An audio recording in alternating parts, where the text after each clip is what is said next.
Libération. La première question, c'était de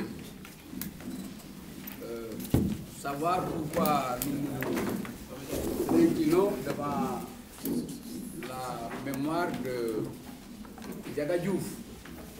Je veux dire simplement que toute mort est tragique, comme on l'a dit, et pour cette raison-là, il nous paraît normal que Ndiaga Diouf, ayant été une victime dans le cadre de la machination et du complot PDS, que nous nous inclinions devant sa mémoire, que nous respections sa mémoire, que nous respectons les morts et que nous prions pour que Dieu l'accueille dans son paradis. Je crois que c'est tout à fait compréhensible et normal.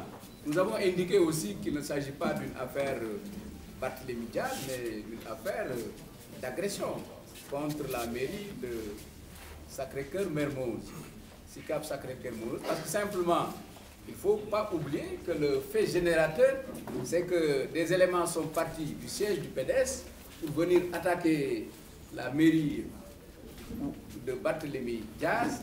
Donc, en réalité, le fait générateur, c'est justement cette attaque, cette agression.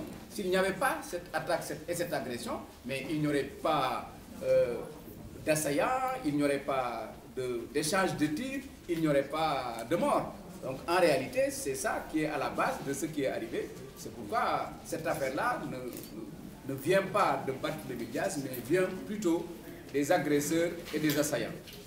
Maintenant, pour ce qui concerne le PDS, c'est ce que j'ai déjà dit. Tout le monde a constaté que les assaillants sont venus du siège du PDS. Et ils sont retournés après leur forfait.